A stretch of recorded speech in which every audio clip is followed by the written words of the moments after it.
866-5555. Jacksonville. He's Hacker. Talk about a fried egg. I lasted about 5 minutes out there. I said, to heck with this. I'll do this in the morning. And I don't have any inside information. The lady that did it, she got in there.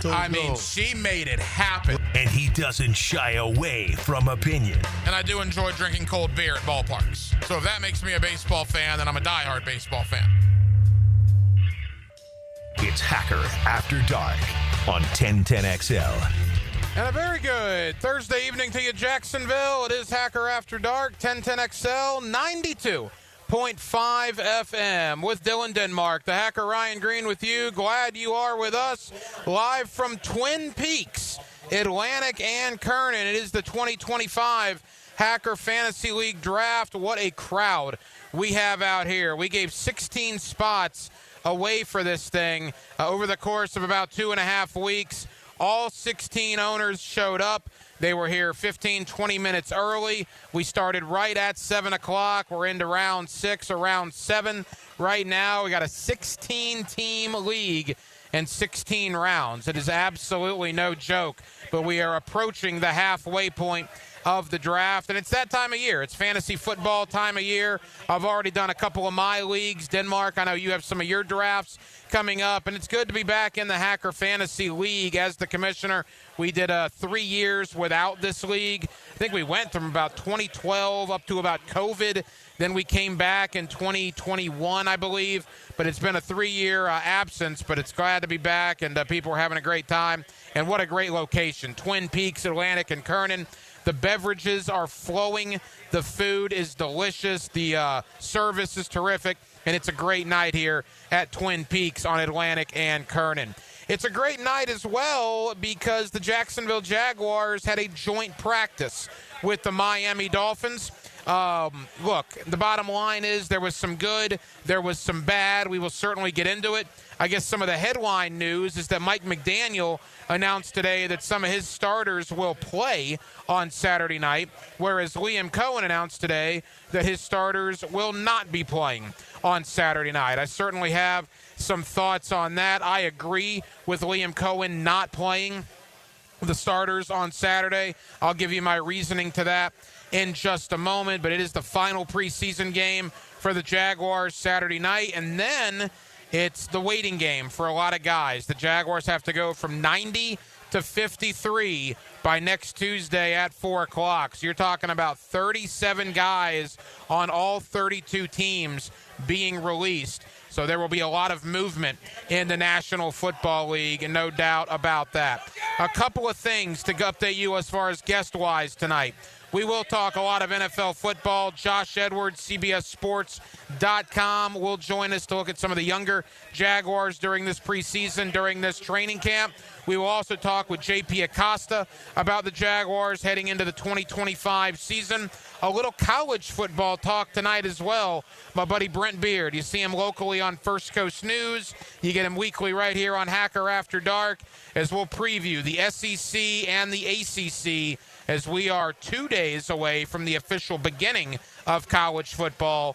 And, of course, next week, Labor Day weekend, is going to be absolutely sensational with all the terrific matchups that we have. And we're not going to neglect high school football. Heck, the Bulls Bulldogs are playing right now, but week 1 of the high school football regular season gets underway en masse tomorrow. We're going to have a ton of coverage here on 1010XL and 92.5 FM that I'll tell you all about.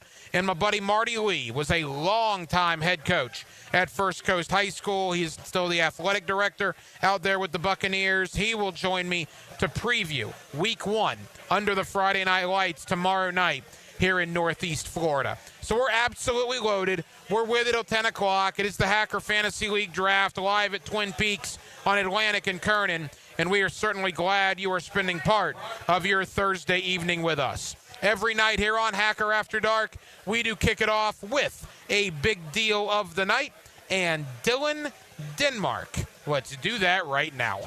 Time now for the big deal of the night. What's the big deal? What is the big deal? No big deal. It is a big deal. On Hacker After Dark. You know, in our line of work, sports radio, we react to stuff. It's literally our job. The good, the bad, the positive, the negative. And one thing that I'd like to think I've gotten better at over the years, I used to be really bad at it. Admittedly, I used to be really, really bad at it. But I'd like to think that I've gotten a little better as I've gotten older, is my analysis of the preseason, my analysis of training camp, and my analysis of the joint practices in the month of August. Look, we'll tell you exactly what went down. We'll tell you things that were good. We'll tell you things that were bad, all points in between. But you have to take it for what it is. Joint practices are literally practice. Preseason football games are practice between two teams. They don't really mean anything in the grand scheme of things. The only thing that matters in the preseason is if somebody gets injured. If somebody gets injured, then it's a completely different story. But barring injury, you see what happens. If it's bad, you work on it. If it's good, you try not to get too high. At least that's my perspective. And today at the joint practice down in South Florida, I was following my buddy Jamal St. Cyr and John Shipley, who both guys did terrific jobs covering the Jaguar point of view of that practice down with the Dolphins. It was a lot of fun to follow those guys who made the trip down there. And it certainly appeared that the Dolphin defense won the day over the Jaguar offense. And granted, I know it's not every Jaguar fan, and we seem to live in a world where we think Twitter is real life. But Twitter is a good sample size. And I'm on Twitter today, and the reports are coming out that the Dolphin defense did this to the Jaguar offense and so on and so forth. And people were just losing their minds. Same old Jaguars, Trevor this, why can't they run the ball? The offensive line's getting beat. Just absolute panic, absolute negativity. And look, I get it. Being a Jaguar fan has been hard for the last 15 years. Trust me, guys, I've hosted the fifth quarter for the better part of the last decade here on 1010XL. I'm right there with you, talking about loss after loss after loss. So I understand what it has been like to be a Jaguar fan, because Jaguar media members, we've kind of been in the same boat with things. If things were going to go wrong, anything that could go wrong basically has gone wrong for the last decade and a half with this organization. But something to keep in mind, all the newness that's here, right? This team won 4 games last year. There's a reason they were picking in the top 5. This team added countless numbers of veteran free agents. This team added a ton of draft picks, and this team added countless numbers of undrafted free agents. Of the 90 guys that are on the roster right now, over half, well over 45, were not even here in January. To think it's going to gel that quickly, to think it's going to come together that quickly, is just not real life. That's not reality. You have to understand that it's going to take some time. There will be some ups. There will be some downs. I said this about Travis Hunter. Everybody's pumped about the Travis Hunter experience, right? Everybody's unbelievably excited about Travis Hunter, the wide receiver, Travis Hunter, the defensive back. And it's been great to follow. It's been great to cover as a media member, as a fan. It's been awesome. What's going to happen the first time Travis Hunter's on defense and he allows a 65-yard touchdown? Or what's going to happen the first time Travis Hunter's on offense and he runs the wrong route, resulting in an interception? Because guess what? More times than not, more likely than not, it's going to happen. So you just have to understand, you got to take the good with the bad, with a new coaching staff, a new general manager, all these new guys, a team that only won 4 games last year anyway. They're not going to come out in the month of August and look like the Kansas City Chiefs or the Buffalo Bills or the Baltimore Ravens, as much as we would like it. And joint practices and preseason games, if it's negative, yeah, I get that that sucks. But at the end of the day, if you learn from it, all that matters is September 7th. That's the reality. September 7th against Carolina. Anything that happens on Saturday night, anything that happens in the next 2 weeks is just a subplot for the opener on September 7th. And if they come out in the opener against Carolina and they put one on the Panthers, no one listening to me tonight, absolutely no one, will give one flying rat's you-know-what about the joint practice with the Miami Dolphins on August the 21st. Now, if they come out and if they struggle against Carolina, all right, that might be a little different conversation. Maybe at that point, if they struggle in the month of September, you can say, well, maybe the writing was on the wall. But you can't say that yet because we don't know what's going to happen in the month of September. Liam Cohen not playing his starters on Saturday. I think it's a good move. I saw a lot of people saying, play the starters. They need work. Let me ask you guys something, all right? If the starters were going to play against Miami, how much were they going to play? Were they going to play 10 plays? Were they going to play 14 plays? Let's take 14. That's pretty long for a preseason game. You're telling me 14 plays are going to mean that much come 15 days from now when Carolina comes in here? I don't buy that. I think there was far more to lose than to gain. That was my thought. I don't want to see anybody get injured. I don't want to see any of that happen. I think it is a good thing that Liam Cohen decided not to play his starters. Mike McDaniel of the Dolphins is going to play his starters a little bit because they've only played one series. They played one series in the opener. They didn't play at all in Game 2, so he wants to get them some work. Liam Cohen has seen 3 series from his offense. He's seen Trevor Lawrence go 14 of 17. He's seen the defense get after the opposing quarterback. Again, I have no issue whatsoever with the starters not playing. And in fact, I think it's going to be pretty interesting to see the young guys, to see them battling for roster spots, not only here in Jacksonville, but as we get further along in camp. If guys get released, if they need to lock on with other teams, they'll get good tape from Saturday night against the Miami Dolphins. We're absolutely loaded. Again, Twin Peaks is our location on Atlantic and Kernan. We invite you to come on out. The Hacker Fantasy League draft will be going on all night. We're about at the halfway point right now. We will clearly be here until 10 o'clock, probably a little later than that, drafting 16 rounds, 16-team league. It's a lot of fun. It's fantasy football season. By the way, Brian Thomas Jr. was a first-round pick in this draft. He went number 15. Jamar Chase was the number 1 overall selection. But in a 16-team league, running backs are a little more valuable. Denmark, it went Jamar Chase, Saquon Barkley, and Bijan Robinson, which I agree with. In a 12-team league, you might not need to go running back as quick.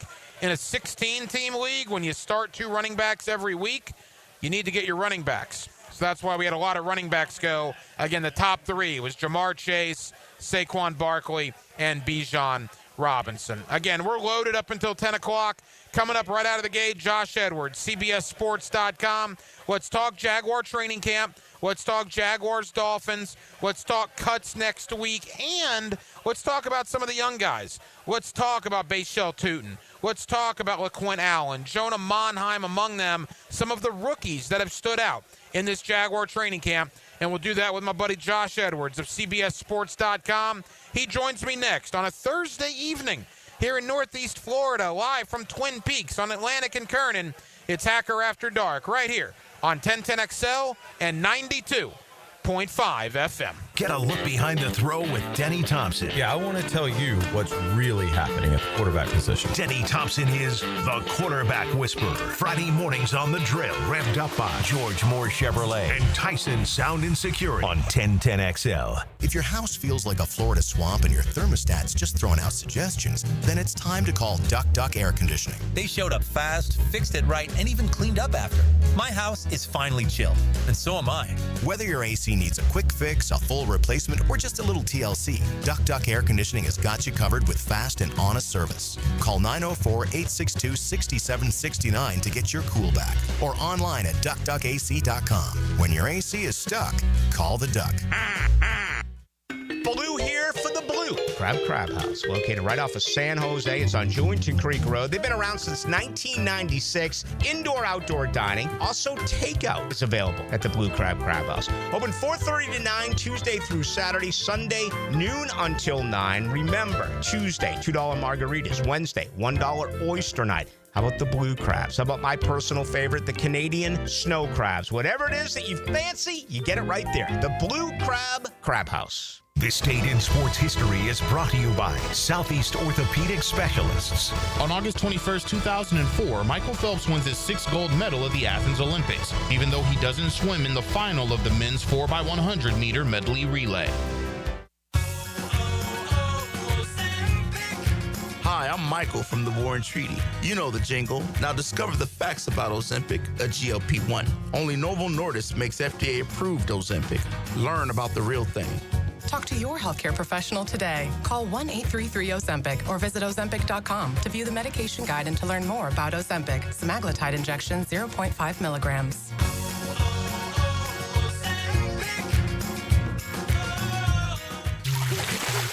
Frank Frangie here for Stanley Pools. If you're dreaming of putting in a pool this year, choosing the right company is the most important decision you'll make. I've trusted Stanley Pools to build my pool, renovate my pool, and maintain my pool.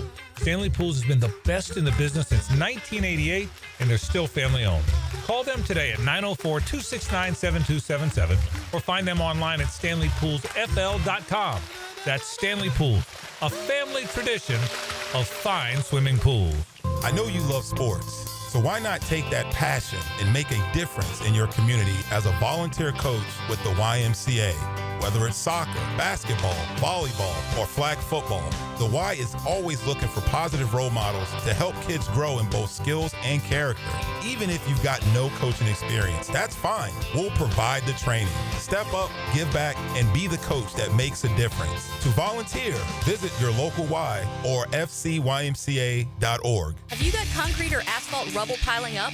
Arcosa Crushed Concrete will pay you for it and recycle it. They're just minutes from Everbank Stadium on Talleyrand. Call Arcosa Crushed Concrete and get paid for what you don't need. ArcosaCrushedConcrete.com. Collisions happen on every play in football.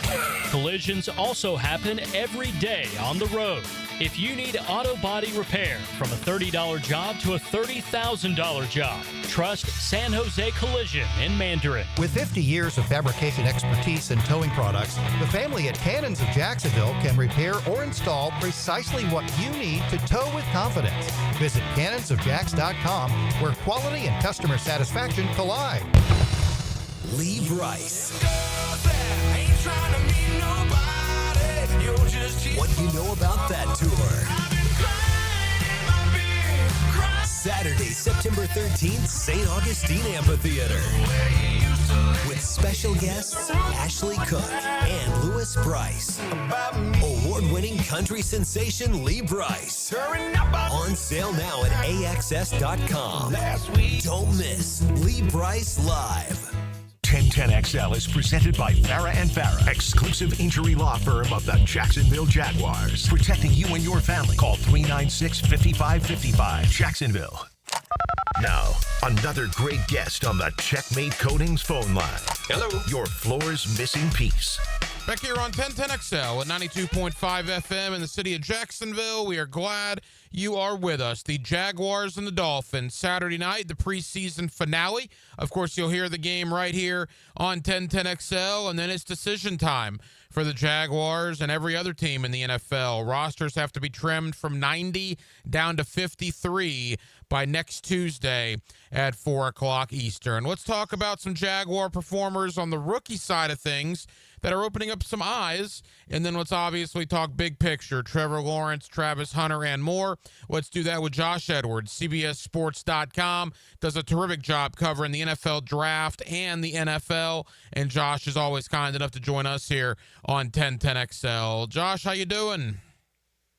Doing pretty well. We're just a little more than a week away here from the final roster cuts, which means the regular season is just around the corner, which means the NFL draft is going to be here before we know it. So it's just, once the NFL ball starts rolling downhill, it's just a constant process for the next 6 months. So I'm excited. I know everybody is incredibly excited for football to be back. So happy to be talking some Jaguars football. Yeah, there's absolutely no doubt. And I want to talk to you about some rookies that I know you studied with your work at CBS Sports there during the draft process. But before we get there, let's obviously talk big picture, and that begins with Trevor Lawrence. 2 preseason games, Josh, 14 of 17. Now, granted, he did not play against the starters when they played the Steelers or the Saints. But Trevor looked pretty good with the exception of the ridiculous fumble against New Orleans. Aside from that, I mean, you can't really complain. Just your overall thoughts on Trevor's first 2 preseason games and how you think it's working right now between he and Liam Cohen. I think it's been encouraging just to see how the operation has run, because that's going to be the most important thing for the preseason. You're creating those relationships with the play caller, understanding maybe what he's looking for in certain positions. He's trying to get a feel for what Trevor likes. A lot of give and take this time of year, just knowing what each party wants to do to maximize this offense. So I think the operation itself is probably the most important thing. And I think it's gone pretty smoothly thus far. Trevor obviously has a tremendous amount of talent, being the former number 1 overall selection. And, just having cycled through a couple of coaches now early in his career, hopefully this is the opportunity that he has been looking for to potentially have some stability in his career, which in theory would allow him to reach his potential. So I think it's been encouraging thus far. I'm a little bit hesitant to put too much stock into the preseason, but this is the time of year that you're trying things out and seeing what works for you. And thus far, I've got nothing negative to say about what Jacksonville has done. Josh Edwards of CBSSports.com. Josh, Travis Hunter did not play against New Orleans. We saw him, I think, in there for 18 snaps against Pittsburgh, but it's been wild going out of training camp. You always look to see what color jersey he's in. Is it a teal jersey? Is it a white jersey that signifies what side of the ball he's going to be on? But in the last couple of practices, it didn't matter, because if it was in a teal jersey, he'd have a white penny out there that they would just throw over it, and he would literally be participating in the same drill, one play on offense, the next play on defense. They're going to do it, Josh. They're going to try to play him both ways. I'm just curious what your thoughts are on that. Well, if he's ever going to be able to do it, I would think it's going to be early in his career, when he has better conditioning, he, is a little bit younger, because over the course of your career, those little injuries that you sustain during the course of an NFL season eventually start to add up, especially those, soft tissue injuries that tend to linger. I think that he is capable of playing both ways. I've said that for the longest time. I think he's an incredibly unique player. I think it's going to be challenging to do that at a high level and remain healthy over the course of an NFL season, but that's just me probably being a little bit narrow-minded in the sense that we've never seen this before. So it's kind of hard to wrap your mind around the idea of him possibly playing two ways over the course of an NFL season and remaining healthy. So it's going to be interesting to see how they use him on a weekly basis, which is kind of funny because that's been the conversation throughout the preseason and training camp is, how many snaps on this side of the ball is he playing today versus how many snaps on the other side of the ball. It's been a really cool storyline to monitor, from those boots on the ground, covering it on a daily basis. I'm incredibly excited to see how it plays out this year, but if anybody is capable of doing it, I think it's Travis Hunter, and I think he's got the potential to do it at a high level. Now, Josh is one of our main draft guys during draft season. And, Josh, I know that we had you on pre-draft and certainly post-draft, and it was all about Travis Hunter. But as training camp has gone on, there's been some other rookies that have made an impact and I think are going to make an impact. And let's begin with both running backs the Jaguars drafted. Bashal Tutin has found the end zone twice in the preseason. It doesn't take a rocket scientist to realize that this guy has a lot of potential. And then LaQuint Allen Jr., Josh, he runs hard, man. He runs violently. There's been a couple of skirmishes in practice, and every time LaQuint Allen Jr. is involved in them, I think the Jaguar defense, quite frankly, is getting tired of tackling that guy. What is your thought on Tutin and LaQuint Allen? Because for a 7th-round pick, I got to tell you, LaQuint Allen's opened up some eyes here. Well, I think they have done well to build depth at that position in particular. And just going back to the draft, I was high on this draft class that they were able to construct, even without the resources that they had on day 2 of the draft. Obviously they parted with their 2nd-round pick as a part of the Travis Hunter trade, and we'll see how it ultimately plays out. But I thought that they were able to accomplish quite a bit without having as much draft capital as other teams. Because I thought Wyatt Millam was a player that has some flexibility. Jonah Monheim is a player that has some flexibility. So I was really, impressed with what they were able to do as a draft class overall. But specifically with LaQuinn Allen, I think it's interesting that you mentioned his physicality, the tenor that he has brought to practice, because when you studied him as a draft prospect, this is a guy that, was more of like I don't want to say a lean build, but more of an athletic build. He was known for his pass catching abilities out of the backfield, not necessarily somebody that was seeking contact or, trying to be a physical presence in the run game. That's something that I would have expected from Tank Bigsby, but not LaQuinn Allen. So I think it's interesting that he's kind of diversified his skill set a little bit more in training camp thus far. And then Bashal Tutin, incredibly explosive player. We saw what he did at the NFL Combine, being one of the best testers across each of those, physical thresholds. So there was no question that he was going to make an impact. It was just a matter of how early was he going to see the field, and was it going to be at the expense of a Travis Etienne or a Tank Bigsby? So what they have been able to accomplish, building depth along that interior offensive line as well as the running back position, I think that's a lot to do with knowing what you're looking for in those particular positions. But I also think that it's comfort that Liam Cohen brings to those units in having kind of this clear vision of what he wants to do with his offense. Josh, as we begin to wrap up, again, Josh Edwards of CBSSports.com. You mentioned the offensive lineman. Look, Wyatt Milam was a terrific tackle in college. The thought was he was going to be primarily a guard in the NFL, and he has certainly played guard here in Jacksonville. But, Josh, I got to tell you, he's played pretty decently at tackle in a couple of the scrimmages. He might have gotten in there in a couple of the preseason series at tackle. They've kind of moved him around all over. And then Jonah Monheim, I know when they drafted him, they were pretty ecstatic to get him in round 7. They were very high on him down there with the Jaguars. And that has come to fruition because I think in large part Luke Fortner got dealt earlier this week because of how they feel about Jonah Monheim. Yeah, and, when Liam was hired, there was obviously some familiarity with Luke Fortner dating back to his Kentucky days. But I thought that the writing was on the wall for Fortner's time in Jacksonville just almost immediately. They went out and they signed Robert Hainsey, who, Cohen was intimately familiar with from his time in Tampa Bay.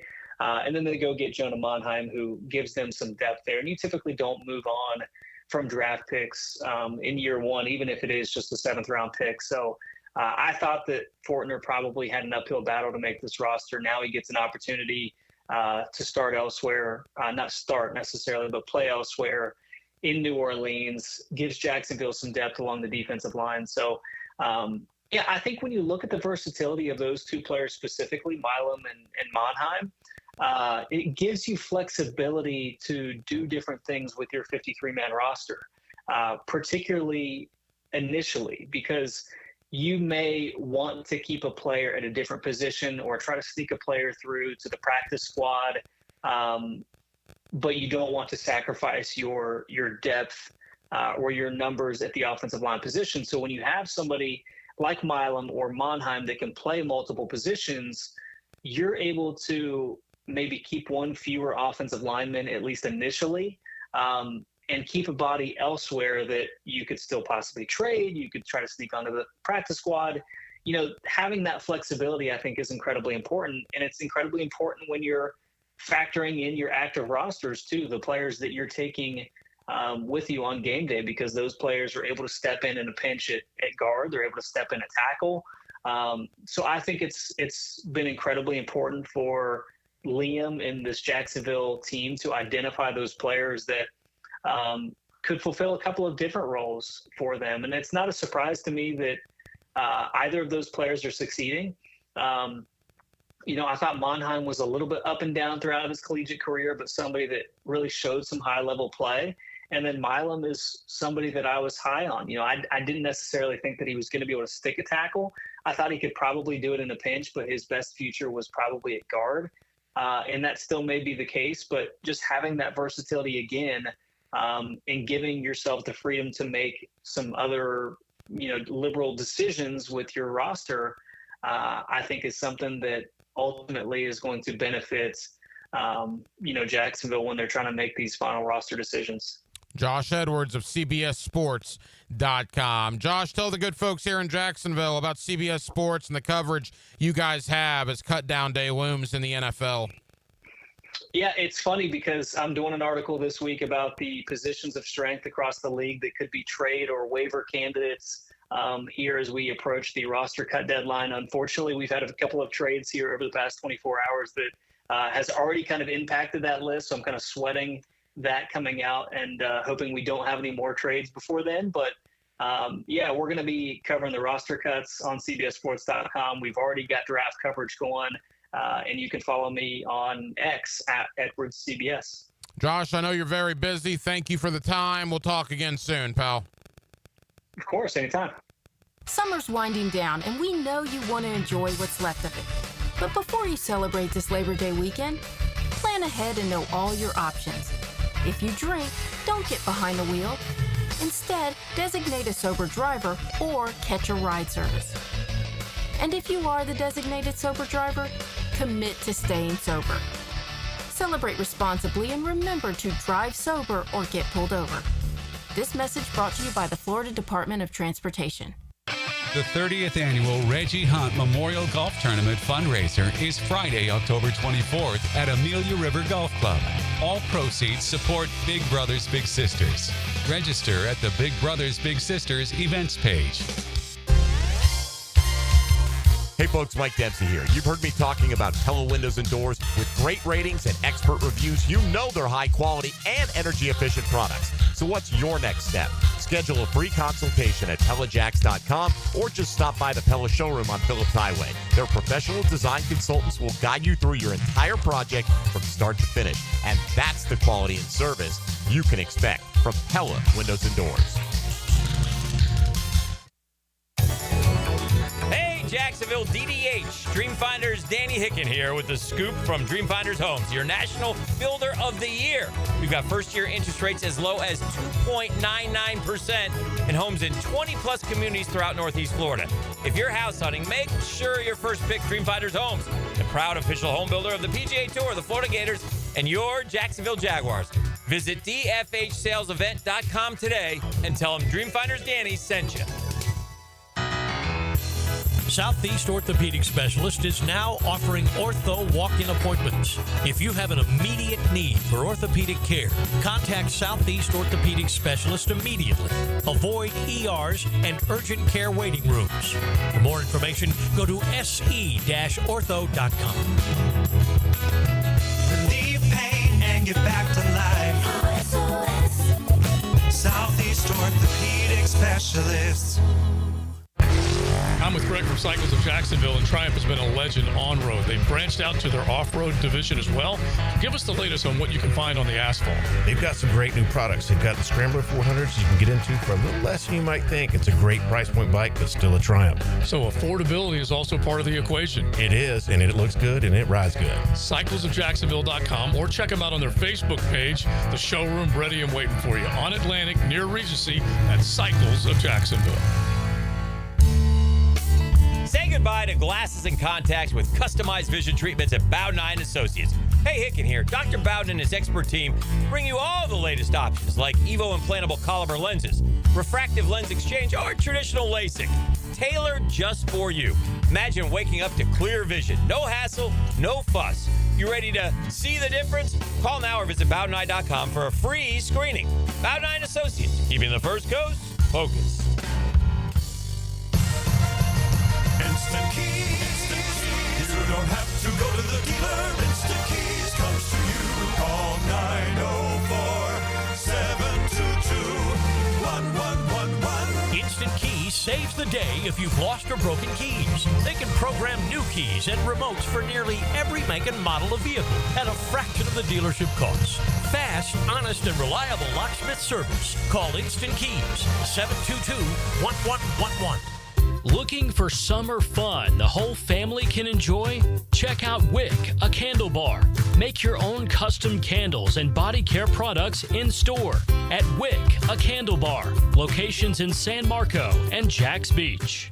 1010XL is presented by Farah and Farah, exclusive injury law firm of the Jacksonville Jaguars. Protecting you and your family. Call 396-5555. Jacksonville. Hacker After Dark on 1010XL. Yes, it is. Live from Twin Peaks, Atlantic and Kernan, the 2025 HFL Draft. We have hit the halfway point, 8 rounds down, 8 rounds to go. Denmark, have you ever played in a 16-team fantasy football league? No, sir. I have played in one of them. They are very, very difficult, but I've never actually done a draft like this. I'm in a dynasty league, so I kind of inherited my team. It's absolutely wild. I mean, you have to know what you are doing in a 16-team league. The pickings are unbelievably slim right now, and we're only at the halfway point of the draft. A lot of Jaguars have already gone. Travis Hunter, Brian Thomas Jr., Travis Etienne, Tank Bigsby, Bashel Tootin is off the board. I even think Cam Little, for some reason, went off the board. I would never take a kicker that early, but hey, to each his own in a 16-team fantasy football draft. I'll tell you what else is a big deal here locally, and that's AEW. The boys of AEW Wrestling are coming back to Jacksonville. Jacksonville's kind of the home for AEW, right? And you can go watch them October 8th. AEW will be here. I have a pair of tickets right now at 641-1010. If you want to go see All Elite Wrestling make their return to Jacksonville, simply be caller number 4 right now at 641-1010. Some interesting news in the NFL preseason tonight. And again, you hate to see this. You know why you don't play starters in the preseason? Well, what just happened to the Pittsburgh Steelers? Denmark, I don't have any clarity. I just saw the video, and I'm trying to find it. But Pittsburgh's first-round pick, Derek Harmon, the big defensive tackle out of Oregon, Derek Harmon was a guy that at times in the draft process was linked to Jacksonville. I never thought that was going to happen, particularly after Balky was fired or let go of his duties. But nevertheless, Harmon was a first-round pick, carted off the field tonight with what is being described as a knee injury. Now, we don't know the severity, but obviously if it's a knee and you get carted off the field, that leads the mind to wonder. Denmark, isn't that the exact reason why you don't play valuable players in week 3 of the preseason? 100%. That's why you see them play a drive or two, and then they get off the field. Look, and I get it. Jaguar fans, when Liam Cohen announced today that the Jaguar starters were not going to play, I could sense the frustration. I want to see the starters too, all right? But I don't want to see the starters for 10 or 12 plays and risk a sprained ankle or a hip flexor or any of that stuff when you're playing a game in 2 weeks, right? Now, because you're so close to the start of the year, any injury is going to be magnified, which obviously is just too big a risk for me. That's why I applaud Liam Cohen for not playing his starters. I get it if you think they need work. Yeah, that's fine and well. But again, if they play 10, 12, 14 snaps and they don't play Carolina for another 15 days, how much would that 10, 12, or 14 plays really matter 2 weeks down the road? I don't know how much it would matter, to be honest. Maybe it would. But I'm going to take my chances with what I've seen from the starters on offense and defense, and I'm going to take my chances going into September 7th healthy against the Carolina Panthers. We're going to talk a lot more NFL. JP Acosta joins me in the 9 o'clock hour. We're also going to shift gears and talk a little college football. College football starts on Saturday, ladies and gentlemen. We got Iowa State. We got Kansas State in Dublin, Ireland. We got Hawaii and Stanford. We got Dan Mullen making his UNLV debut. The Kansas Jayhawks play a game on Saturday. Is it a great lineup? Of course not. But it's something. It's more college football than we've had in 7 months. And, of course, that's the appetizer for what is going to be an enormous week of college football. Next week, Florida State, Alabama, Clemson, LSU, Notre Dame, Miami, Ohio State, Texas. That's just to name a few. It is going to be outstanding. So we're going to talk a lot of college football tonight, and particularly next week. My buddy Brent Beard, you see him locally on First Coast News. You also get him weekly right here on Hacker After Dark. We'll preview the SEC and the ACC with Brent Beard coming up in just a moment. The Jaguar defense was just drafted in the HFL draft in round number 9. The Jaguar defense goes off the board. I guess they got a lot of faith in Anthony Campanile and this new defensive scheme. More on the HFL draft. Again, Twin Peaks, Atlantic, and Kernan is our location. Man, delicious food, great atmosphere, great service, tasty cold drinks, you name it, Twin Peaks has got it. Not to mention TVs everywhere. We got a couple of preseason football games on tonight. Come on up and join us. We'll be here till probably 10 or 10:30. And then, of course, Twin Peaks will be the place all football season long. Jaguar fans, Gator fans, Seminole fans, this will be your place, Atlantic and Kernan. And we're very happy that Twin Peaks has had us out tonight for the 2025 Hacker Fantasy League Draft. Coming up next, Brent Beard. Let's talk a little college football. You see him on First Coast News. You get him weekly right here on Hacker After Dark. As we roll on a Thursday evening with you till 10 o'clock, it's Hacker After Dark on 1010XL and on 92.5 FM. 1010XL brings the swamp to the First Coast. This is Gators head football coach Billy Napier. Gator football all season long. On Jacksonville's home of Florida Gators football, 1010XL. Jaguars football is officially back. Be there as number 2 overall draft pick Travis Hunter, quarterback Trevor Lawrence, and new head coach Liam Cohen take the field for the first time during the 2025 NFL regular season. Secure your seats for when the Jaguars take on the Panthers September 7th by going to jaguars.com/tickets or call 904-633-2000. We'll see you at the bank. Time now for a medical recap. A health and wellness tip from Jaguars head team physician, Dr. Kevin Kaplan. Every joint in the body was designed for movement. Inactivity can cause stiffness, weakness, weight gain, and decrease in overall balance.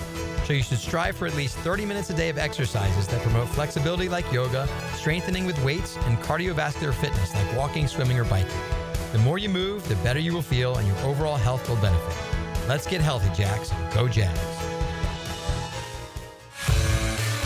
1010XL's media mogul, Dan Hicken. And before the weekend hits, I break down what to watch and where to be.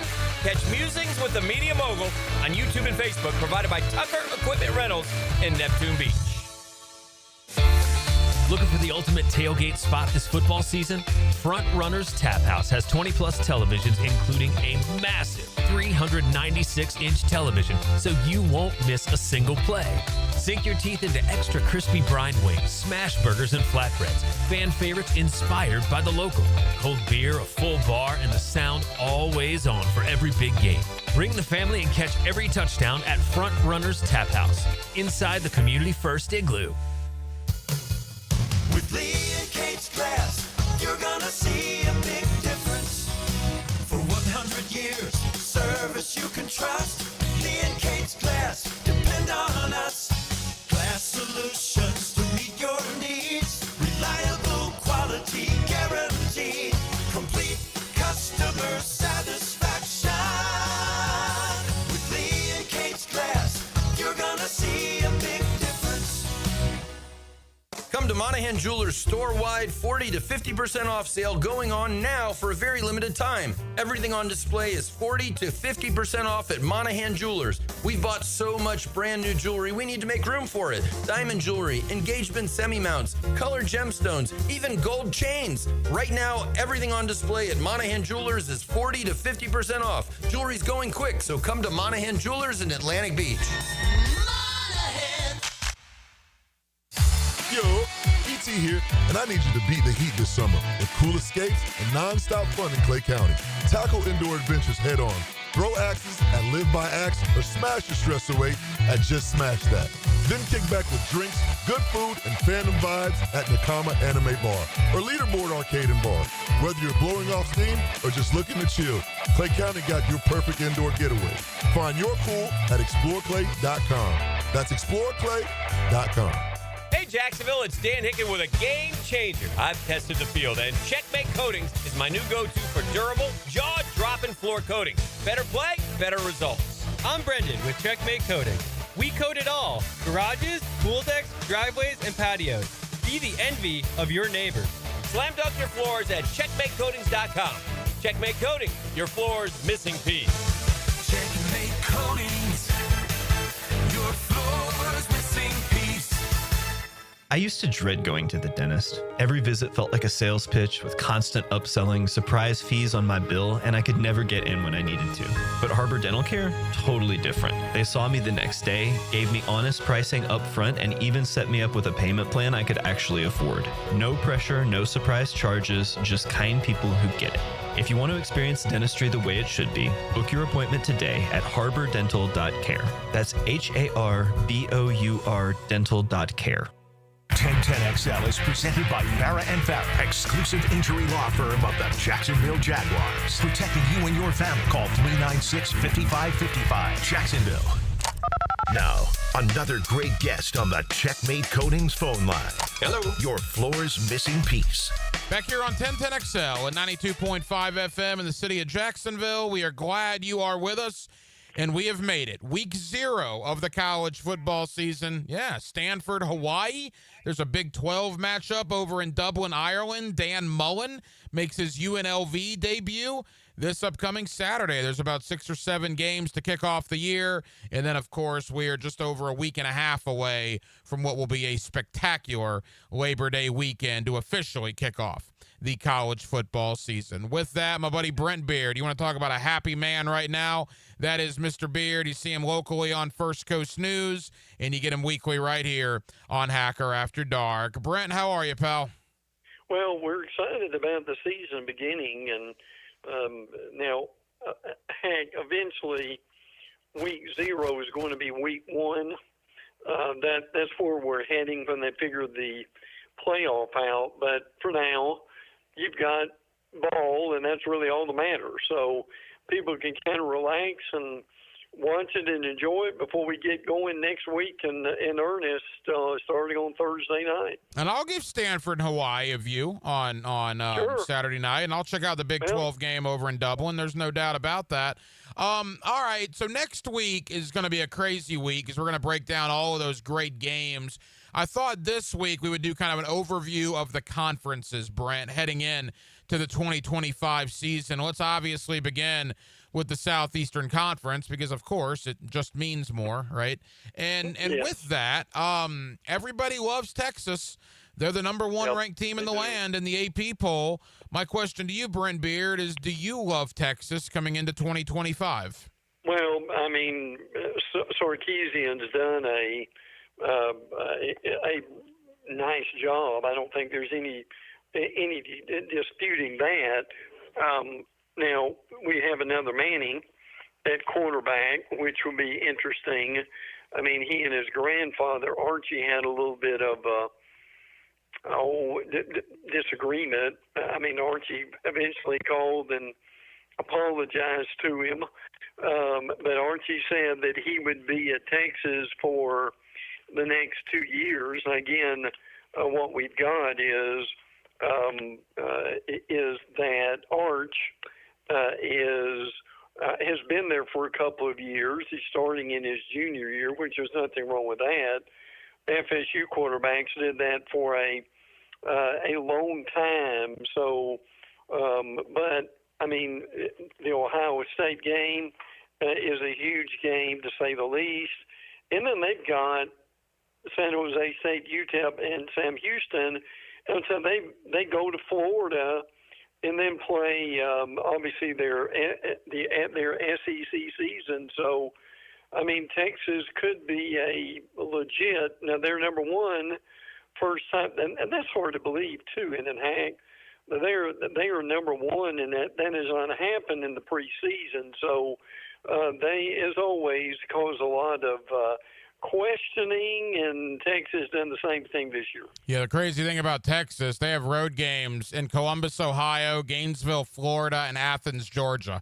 If they get through those 3 unscathed, holy moly, that is a crazy road slate. You see Brent Beard on First Coast News. You also get him weekly right here on Hacker After Dark. Brent, if it's not Texas, who is it in the SEC? I guess the general consensus The next three teams, in whatever order you want to put them in, probably Georgia, Alabama, LSU. Yes, that's basically who your top four are going to be. And see, that's what's so different now is you're not talking about whoever wins the conference. I mean, that's nice, and that will be icing on the cake. But the main thing is that you get to the playoffs, and you've got a particularly good quarterback in Garrett Nussmeier in Texas.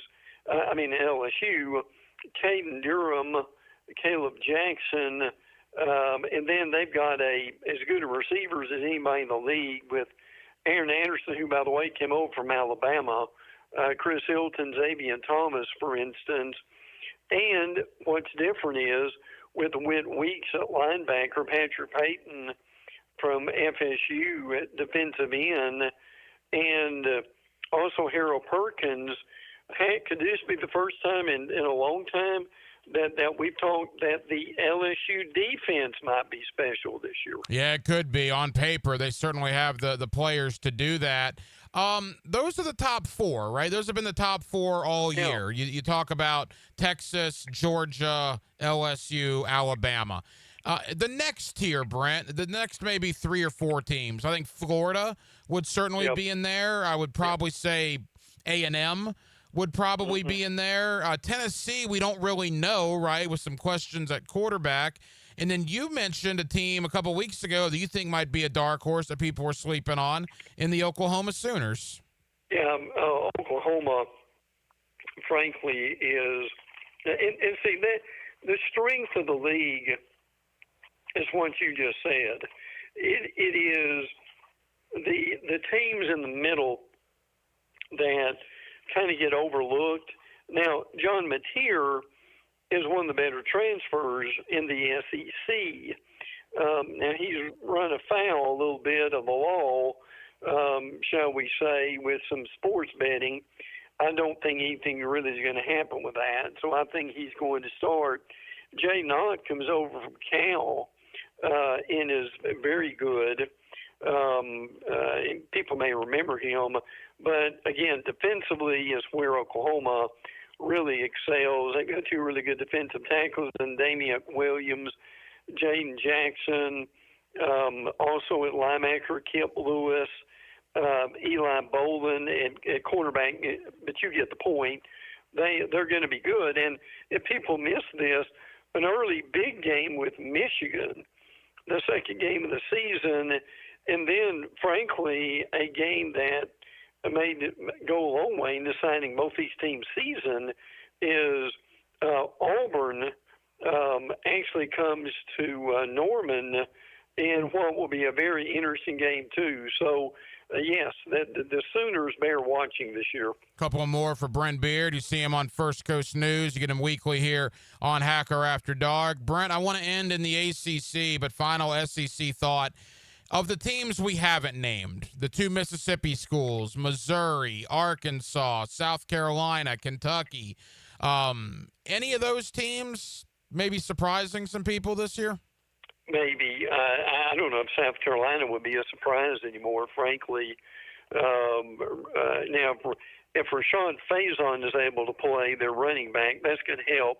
He's only 25 years old, by the way. Nick Harbor, wide receiver, is going to be really good. But Lenore Sellers is a really good quarterback. Also, Virginia Tech in Atlanta is going to be huge for them also. And I'll say this quickly. Don't look past Ole Miss. Ole Miss, again, is, I think, going to be very good defensively, Ryan. And they've got a new quarterback, Austin Simmons. That's going to be interesting, too. Princely U, by the way, is on that D-line for Ole Miss. And Terrion Perkins comes back also. So, the reality of it is, listen, we can have about, a six-team race that's involved with the playoffs by the end of the year. I think that's possible. Yeah, it's certainly possible in the SEC. That is very, very improbable in the ACC. Yeah. Brent, it comes down to this. I'm going to take Clemson. I'll give you the field. Who's winning in that situation, the ACC championship? Clemson. Yeah. Clemson is really the best team, frankly, overall. Now, again, this LSU game is going to be humongous for both these teams because they know how big it's going to be, frankly. Now, Clemson's got LSU. Then the third game of the year, they go to Georgia Tech. So they've got to be ready for that game, too. Cade Klubnik's going to be a good quarterback for them. But, yes, Clemson will be, I think, your number one team in the league, and very possibly Miami. It could be if Carson Beck comes through. They've got enough talent. But, heck, didn't we say that last year going into November?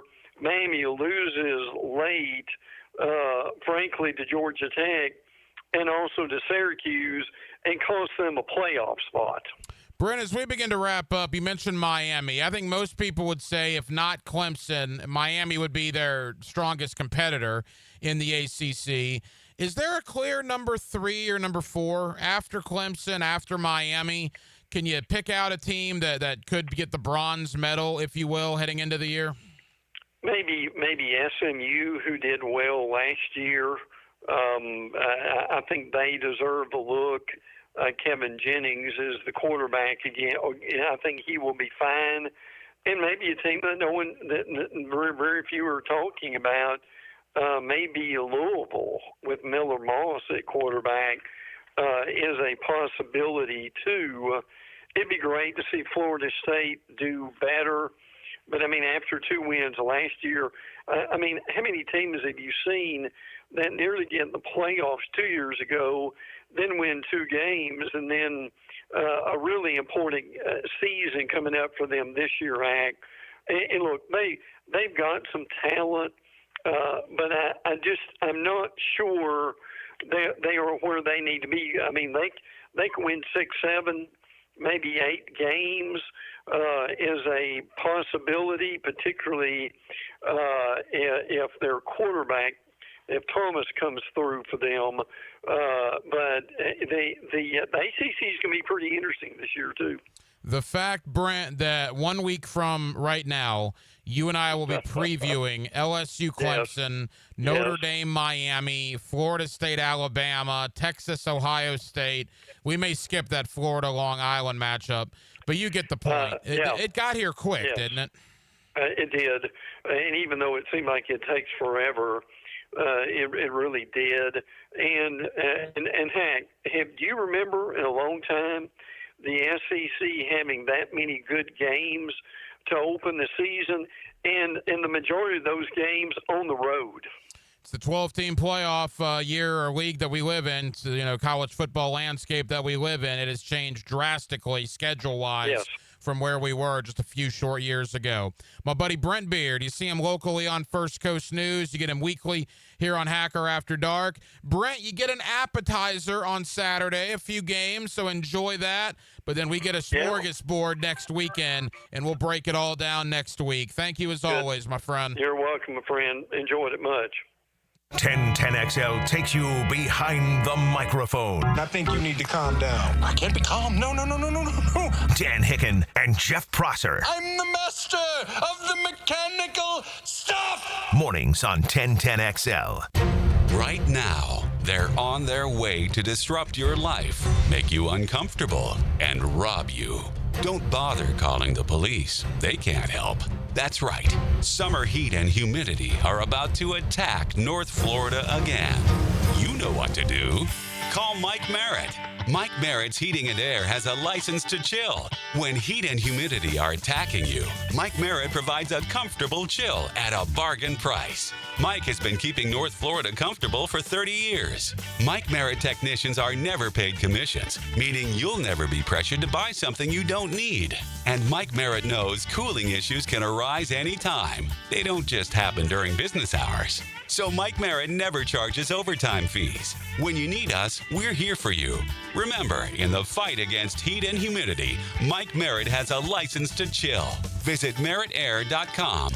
Florida license number CACO 50384. Looking for your new favorite hangout this football season? Try Voodoo Brewing Company in the heart of San Marco. Locally owned and community focused, Voodoo Brewing serves up award-winning beers, scratch-made upscale pub fare, and laid-back vibes where everyone's welcome. For live music, trivia nights, and all the football action this season, make Voodoo Brewing Company Jacksonville your new favorite spot on San Marcos Square. I insist on complete honesty. You can chime in anytime on the 1010XL text line. Installed by Lifetime Flooring. If you have something to say to me, I wish you would just say it. Share your opinion. Are you nuts? What? 641-1010. That's crazy. Fall is here. The air is crisp. Football is on, and the perfect backyard atmosphere starts with a high-quality fireplace from CSS Fireplaces and Outdoor Living. Hey, it's Joe C. Imagine nights by the fire, cheering on your team, surrounded by friends and family. CSS can transform your outdoor space into the ultimate game day destination. Stylish, warm, and built for memories. With several wood, gas, and electric options, let CSS make your backyard the best seat in the house. Visit CSSFireplaces.com. Home of the Jacksonville Jaguars. WJXL AM Jacksonville Beach. WJXL FM Jacksonville Beach. Hello, Jacksonville. This is Dr. Kevin Kaplan, team physician for your Jacksonville Jaguars. At Orthopedic Specialists of Jacksonville, we know not every injury happens on Sundays. Sometimes it's flag football, weekend yard work, or just playing with your kids. That's why we built a team of fellowship-trained orthopedic surgeons, experts in everything from knees and shoulders to spine and sports injuries. Whether you're chasing championships or chasing your dog, we've got you. Learn more at osjax.com. That's osjax.com. At Keon Atlantic, the savings are back in session. You'll just need to follow these simple rules to make the most of your back to school. Step 1, switch out your car for an upgrade. Step 2, drive a new Kia starting at $20K. Step 3, make no payments for a whole 90 days. Hurry in to start back to school in a big way. Online at KeonAtlantic.com. Keon Atlantic, your coastal Kia connection. For complete details, call 904-250-0587. Jax is more than a city, beaches, suburbs, or a destination. We're a community that takes care of each other. I'm former Jaguar Tom McManus. J-Dog Junk Removal and Hauling is dedicated to serving you with respect and integrity. From estate cleanouts to furniture and appliance removal, we handle it all. Call 506-1256 for your free estimate today. We're here for you. We're veteran-owned and operated. J-Dog Junk Removal and Hauling.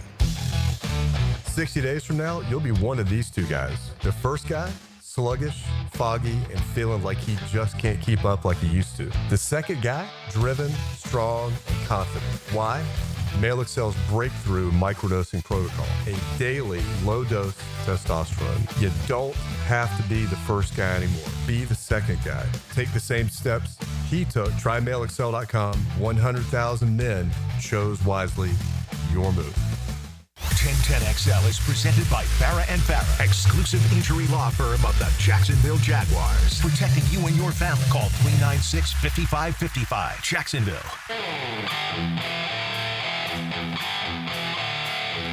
Hacker After Dark on 1010XL. Yes, it is. Live from the 2025 Hacker Fantasy League Draft, Twin Peaks, Atlantic, and Kern. And I will say this. The draft has only been going on 2 hours. We have 16 teams, and we are in the 12th round, basically. The draft is moving very, very quickly. For anybody that knows about 16-team leagues, it is moving at a brisk pace here. So we certainly appreciate everybody in the HFL for getting here and doing their due diligence to move the draft right along. Thank you to my buddy Brent Beard. You see him locally on First Coast News. You also get him weekly right here on Hacker After Dark, previewing the Southeastern Conference and the Atlantic Coast Conference. Look, in the ACC, everybody that I've talked to leading up to the year, and, look, my own personal opinion as well, it does appear that it's Clemson and everybody else. It would be, quite frankly, stunning if Clemson did not win the Atlantic Coast Conference. Now, Miami appears to be the second best team in the conference. We'll see how much they can challenge, but Clemson appears to be the clear favorite coming into the year. In the SEC, it is a little different, right? Everybody loves Texas, but people love Georgia.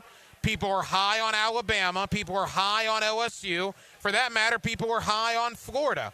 There appears to be more parity in the Southeastern Conference than there is in the Atlantic Coast Conference. And you look at the ACC and the SEC in particular, a lot of games on opening weekend. Between the SEC and the ACC, you got Virginia Tech, South Carolina. You obviously got Alabama, Florida State, LSU, Clemson, just to name a few. So there are going to be some bragging rights on the line. Hey, ACC, if you want to be taken seriously, if you want to be talked about as a contender in the Power Four, beat some of these SEC teams on Labor Day weekend. That would certainly make a statement for you there in the Atlantic Coast Conference. Some more in the world of college football as we continue. Obviously, next week's going to be a huge week. We're going to have a lot of guests lined up. I know Jeff Colhane, the play-by-play voice of Florida State, is going to join us next week. Sean Kelly, the play-by-play voice of the Florida Gators, just to name a few, as we're going to do a ton of college football here on Hacker After Dark, getting ready for the huge Labor Day weekend kickoff. Speaking of kickoffs, we got high school football kicking off all over Northeast Florida. In fact, the Bowles Bulldogs are playing right now. Denmark, do we have any update on how Bowles is doing down in Miami right now? Bowles 27-9. Monarch is at the 10-yard line with 3 minutes left into the half. 3 minutes left in the half. All right, so Bowles is scoring a lot of points. 27 points, 3 minutes to go in the first half. Bowles has got a lot of talent, man.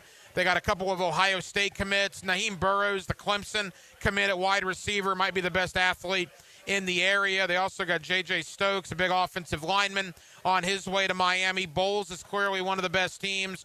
Raines is going to be a very good team this year. St. Augustine is going to be a very good team this year. Mandarin as well. Of course, we know about the private schools like Trinity Christian and University Christian. It is going to be a lot of fun under the Friday Night Lights. Year 19 for us with the Friday Night Lights postgame. We debut that tomorrow night at 9 o'clock here on 1010XL and on 92.5 FM. And before that, we have a new venture with our friends at Channel 4. My friend Justin Barney and myself, we will have the Friday Night Lights on 4 Plus and 1010XL. You can catch us on the multimedia platforms, 1010XL, Twitter, Facebook, and YouTube. Likewise, the multimedia platforms for Channel 4. We will have a live reaction show as games are happening beginning at 7 o'clock tomorrow night. Myself and Justin Barney as our partnership with Channel 4 and 1010XL. Looking forward to that all season long. And then, of course, at 9 o'clock tomorrow night, we will debut the Friday Night Lights postgame, year 19 for myself. And Dylan Denmark will be in studio with me this year. Denmark, I am certainly looking forward to working with you. And Denmark, there's going to be something special, I'm sure, at practice today and at high schools all over the area tomorrow. Opening day, wearing that jersey to school tomorrow, the pep rallies, everything that goes on campus prior to kickoff tomorrow night. That really is what high school football is all about. Yeah, and you only get 10 of them, and the weather's not looking good for tomorrow. It's looking better as the day's gone on, but hopefully everybody gets their games in tomorrow, and we have a good week 1 tomorrow night. Yeah, I'm certainly hoping for a good week 1. As far as better teams in the area, am I right about that? Obviously, Bowles is going to be very good. Raines is going to be very good. I think St. Augustine, even though they have to replace a lot, including their quarterback, I like St. Augustine. We know Trinity Christian and University Christian. And I'm curious about schools like Oakleaf. People are very high on Oakleaf. People seem to be very high on Ed White coming into the year. They got a really interesting game with Trinity Christian tomorrow night. I mean, Denmark, who are some of the better teams in the area, in your opinion, as the season kicks off? Those teams, and I'll add Bradford. Bradford's probably going to get back to what they've been the last couple of years. Huge rivalry game tomorrow night between Bradford and Baker County. You're on the Baldwin staff. You guys start with Inglewood tomorrow night? Yes, sir, 6:30. How is Baldwin looking? Are you guys fired up for the season? Well, we got our brains beat in last week, so. So did you go back to the drawing board? Get back to a winning groove against Inglewood tomorrow night. Did you guys go back to the drawing board after getting your quote brains beat in last week? Yeah, it was. There was a lot of come to Jesus meeting with a couple players, but I think we'll bounce back tomorrow.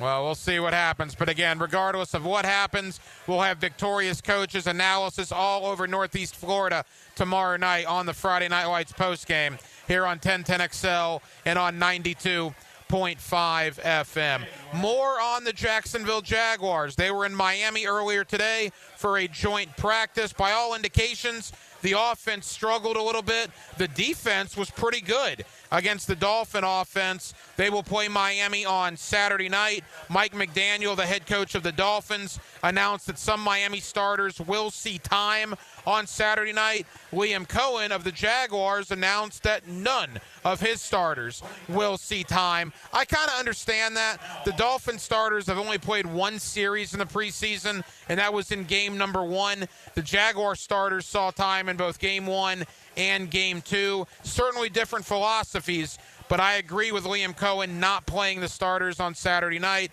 I think the first-team offense, the first-team defense, in my opinion, has done enough, and I am ready to see them September 7th in the opener against the Carolina Panthers. Let's continue the Jaguar conversation.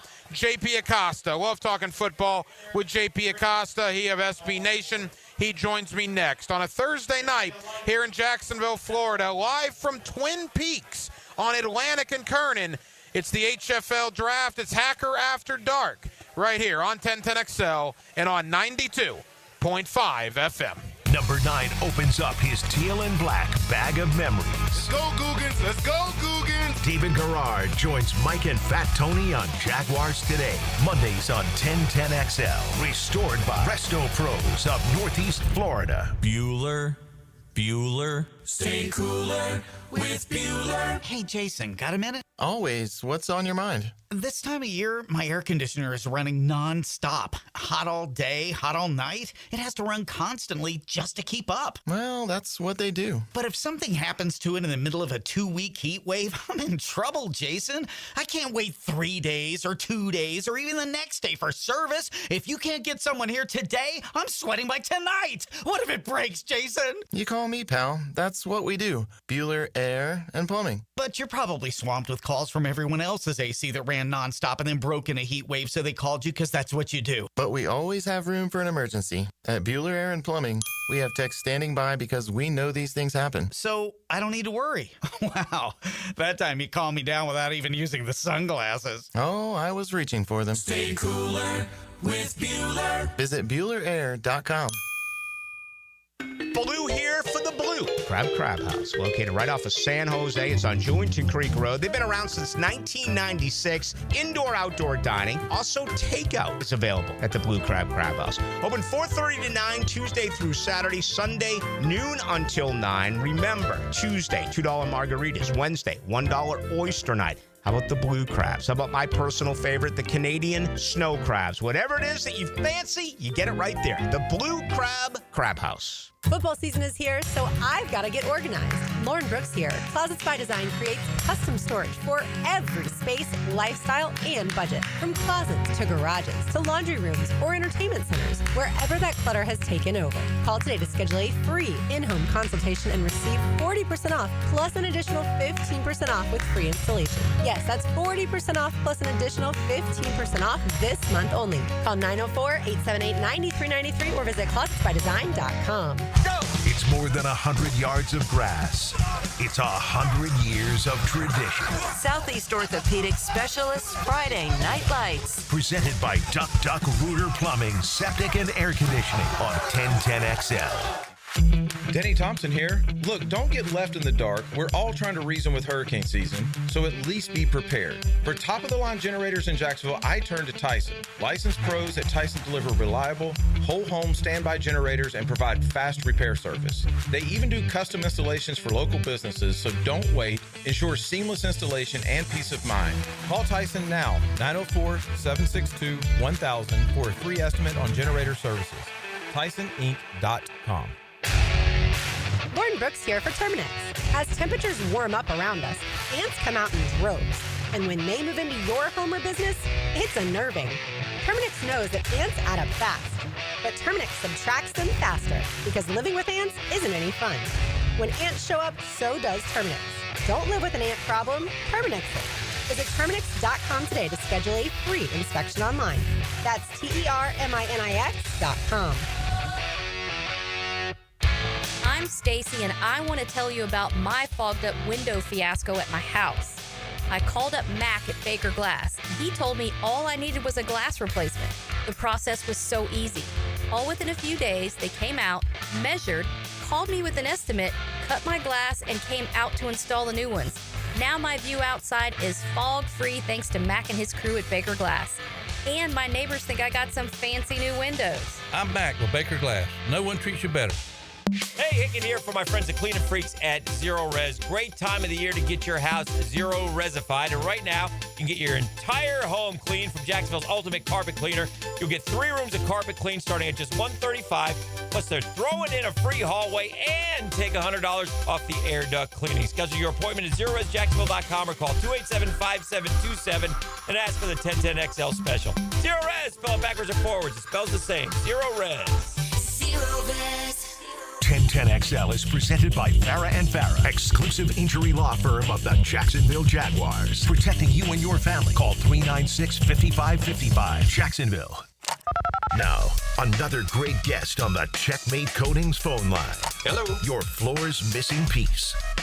Back here on 1010XL at 92.5 FM in the city of Jacksonville. We are glad you are with us. The Jaguars and the Dolphins Saturday night in the preseason finale. Of course, you'll hear the game right here on 1010XL radio. And then the Turk is on the loose. The cut downs are coming. Every team will have to go from 90 to 53 by next Tuesday at 4 o'clock. Let's talk about where the Jaguars are roughly a week out from cut down day and how the season is shaping up here in Duval County. JP Acosta of SB Nation, always kind enough to join us here on 1010XL. JP, how you doing? I'm doing great. How about yourself? Hey, JP, we're good. Thank you for the time. And you and I haven't spoke on air really since OTAs, but obviously since training camp began. First and foremost, a couple of preseason games for the Jaguars, a couple of trades that have gone down, including Colin Saunders from New Orleans in exchange for Luke Fortner. Where do you think this Jaguar team is as we are 3 weeks out from the regular season? I think this team, there's still some questions that I have, but the thing that I love the most about what James Gladstone and the front office has done is they have not rested on their weaknesses. You know, the defensive tackle depth is a weakness, especially with Eric Armstead's injury still keeping him out of a lot of practices and not allowing him to play in games. So you go out and continue to add. You go out and continue to add to the defensive front by signing a guy like Emmanuel Ogbah, by trading for Colin Saunders, who's going to be a really good run defender at the defensive tackle spot. You go out and continue to make swings. You know, they don't have to all be hits, but you're getting swings. You're taking chances at the bat, and eventually one of them is going to work out. So I appreciate that they're not resting on their laurels after they have gone through that first wave of free agency. I think this team is in a position where in the AFC South, anything goes, anything can happen, and they've positioned themselves well to take advantage of any slip-ups by a team like the Texans. I think the offense is going to be really good. I think the defense needs to create chaos, needs to create some negative plays, but I think this team is set up well, not only for 2025, but 2026. JP, Trevor Lawrence in 2 preseason games, 14 of 17. One of those was arguably a drop by Brian Thomas Jr. on Sunday. I would be flabbergasted if he played in the game against Miami. I think the next time we see Trevor in a competitive environment will be September 7th against Carolina in the opener. What has been your thought on Trevor so far this preseason? I think he has played so much more confidently and so much more efficiently. You can tell with his footwork, it's a lot more cleaner. You can tell by the process. He's moving so much quicker through the reads. And I think that's just an effect of the design and the intention behind the offense. You can tell that this team is going to be razor efficient. This team is going to try and get the ball out quick and win after the catch. They're going to play to Trevor Lawrence's strengths. And I think that that's something that's going to really play well for Lawrence, especially in a big year for him. But he's looked really good so far this season. There haven't been a lot of chaotic plays. There's the little bit of a hospital ball that he threw to Brian Thomas Jr. against the Steelers, but that's really the only big one that you can say, he probably shouldn't have thrown that one. But outside of that, he's played really well. JP Acosta of SB Nation with us here on 1010XL in Jacksonville. You look at the skill position talent. Dyami Brown and Travis Hunter did not play against New Orleans. So you worry about a little bit of timing there. Parker Washington has been very good this camp. And then I think Brenton Strange, one of the highlights through 2 preseason games. Brenton Strange has done a couple of nice things, including a nice pickup on 3rd and 8 against New Orleans, a situation where Trevor looked like he had to go to his second or even third look to find Brenton Strange, which is a nice change for Trevor. But what's your thought on the skill position talent around him as the season approaches? With every target that Brenton Strange gets in the preseason, I'm becoming more and more convinced that he could be on the verge of a breakout year. It's going to be a big year for him, especially in a new offense. I normally don't associate the Liam Cohen offense with tight end usage, but Cade Otton played really well in Tampa when Cohen was the offensive coordinator. And I think Strange is a much more fluid athlete and receiver. So I think that having him as another option in the receiving game is going to really help out, especially as teams start to key in on Brian Thomas Jr. and Travis Hunter when they play together. But now you see that the offense has more layering. You know, you have a Dyami Brown who's going to be your explosive downfield threat. You have Brian Thomas Jr. who you're moving around in different places. You have Travis Hunter, and now you have your underneath option in Brenton Strange. I think Travis Etienne is going to play a big role, especially in the receiving game. So I'm excited for what this offense is going to be, especially for the skill position groups and how they rotate those guys in, especially at the running back spot. Because you can make an argument that all 4 guys, if you're talking about Etienne, Tank Bigsby, LaQuint Allen, and Bishal Tootin, all deserve playing time in certain situations. So I'm curious how that plays out in the regular season. You know, you mentioned the 2 rookie running backs, and JP, I don't want to jump to conclusions 2 preseason games in, and I don't want to drink the Kool-Aid too early, but both Tootin and LaQuint Allen, there seems to be something there, correct? Yes. I think with Bishal Tootin, after watching him at Virginia Tech, the thing that stood out is his speed. It is game-breaking. And you can tell when he gets the ball in Jacksonville, the juice is just different. He's kind of a springy, bouncy runner, and you can tell when he makes his cuts, he kind of just floats. And I think it's really cool watching him run and kind of play with the ball in his hands. You can tell that explosiveness just in the way that he runs. I think he's going to play a big role, especially as you try and rotate the young guys in. The Buccaneers used a lot of 2 and 3 backs with Liam Cohen last season, so I'm excited to see what Tootin does. LaQuint Allen was one of my favorite pass protectors at the running back spot in the entire draft class last year, and he has made his money in blitz pickup in the preseason. I do think he lacks some of the wiggle that the other 3 guys before him have, but if you're keeping a guy around for blitz pickup and pass protection, there's not many more better than LaQuint Allen. You know, and again, I'm not going to ask you to break down the X's and O's of rookie offensive linemen because the Jaguars have added a lot in free agency, and I like the way the offensive line has come together through 2 games. But again, when I watch Wyatt Milum and potentially Jonah Monheim, I mean, Monheim was a 7th-round pick. And again, you know, I'll leave, you know, the breakdown of the footwork and the hand placement to guys like Leon Searcy, who we have on this radio station. I'm just a media guy that watches from afar. But it looks like, again, those 2 rookies, the Jaguars may have something with both Milum and Monheim.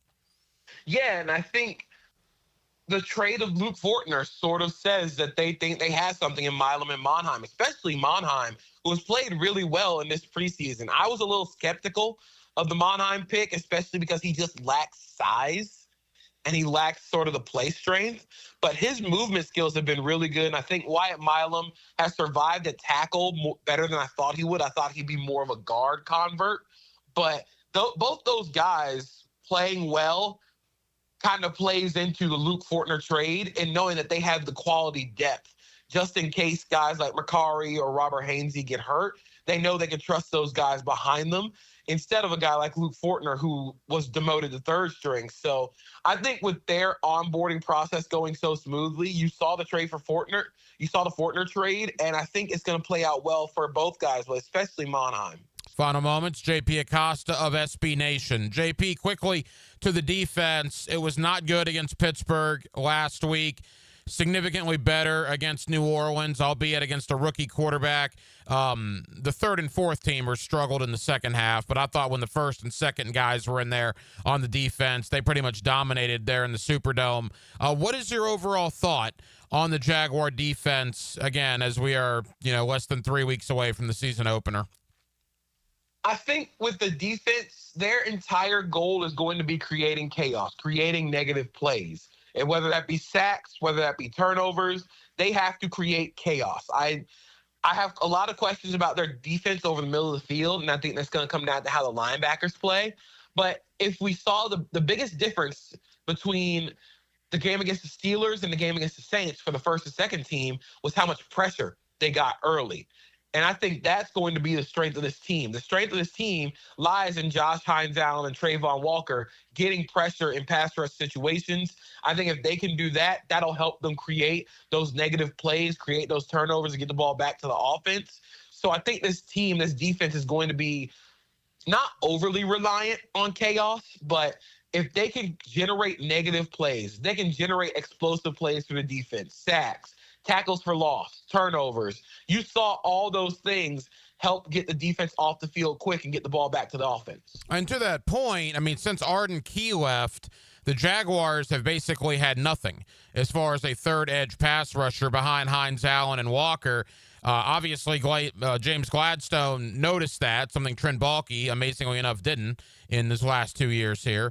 And he goes out and gets DeJuan Smoot. He goes out and gets Emmanuel Ogbah. We haven't even seen Dennis Gardeck from Arizona, who people really liked out there. He's going to probably see some action this week against Miami. I agree. If you keep Hines-Allen and Walker not only healthy, but if you give them some help, boy, they could be real factors in getting to the opposing quarterback. Yeah, and I think that's where you really need Josh Hines-Allen and Trayvon Walker to get some help in that pass rush department. It's always the question of, are sacks more of a pass coverage or pass rush sack?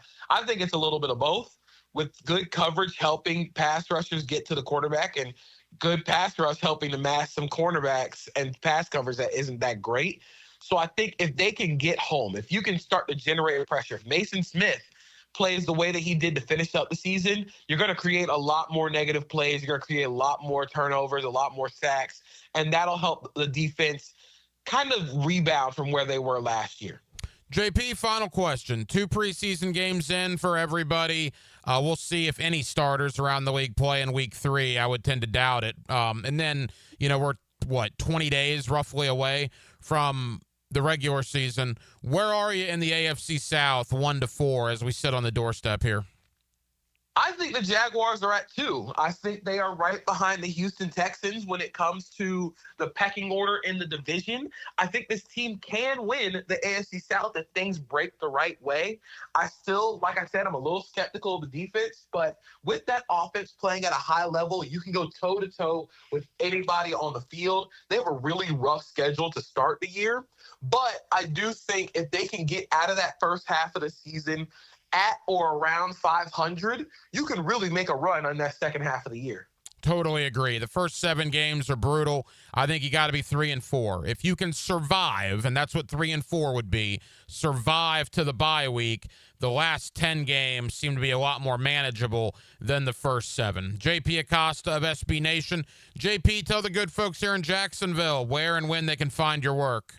You can find me at SB Nation. Find me on social media at Acosta32_JP. I'm writing a whole bunch of notebooks on what I saw in the preseason. Watched a lot of film over the weekend. But just find me there, see what I'm doing, see where I'm going. JP Acosta, SB Nation. JP, I know you're busy. Thank you for the time. We'll talk again soon, pal. Of course. Thank you. Prosser here again for Chad and Sandy, the local real estate experts you can trust. You might think you have a struggle ahead, but Chad and Sandy always have a solution, and ultimately it ends in a success story. Jacksonville area homes are selling, but getting the right price requires aggressive marketing and proven systems. Hiring the experts who know how to create demand is crucial. You need Chad and Sandy Newman. Need to sell now? Chad and Sandy have instant offers, fast, easy, stress-free. But, man, they deliver with the promises. The local real estate experts you can trust. Chad and Sandy guarantee your home sold at an agreed-upon price and deadline, or they will buy it. No required costly repairs. Pick your move date. No long-term contracts. You can cancel at any time. Oh, and the proof is out there. Tom and Nicole in Mandarin. I got a new job in Louisiana. We found a new home. Now we'd have to sell fast to avoid paying 2 mortgages. Chad and Sandy did it. Use them today. ChadandSandy.com. That's ChadandSandy.com. Lowe's has the Labor Day deals you need to give your home a new look. Buy one, get one free select interior paint via Visa gift card rebate. Then, add the final touch with 2 for $8 on select 2.5 or 3-quart mums. Refresh your home and save big while doing it. Lowe's, we help, you save. Valid through 9/3. Mums offer in-store only. Selection varies by location. While supplies last. More terms and restrictions apply. See Lowe's.com/rebates for details. Here's your 1010XL community calendar of local events and nonprofit groups helping people here at home. Tee off for a cause. Join Junior Achievement of North Florida for the Golf Classic September 29th at San Jose Country Club. Help support financial literacy for local students. Find out how at janfl.org. Find out how you can be part of the cure for blood cancer at the Light the Night Walk at 5-Star Ballpark November 22nd. Take the first step at lightthenight.org. Military veterans have always protected us. And in Jacksonville, thousands of our veterans suffer from mental wounds like PTSD. Now it's time to return the favor. Learn how you can help at woundedwarriorproject.org. The Creeks Athletic Association in St. Johns County offers a variety of sports for children 5 to 18. Learn how to get your child involved at caaleague.org.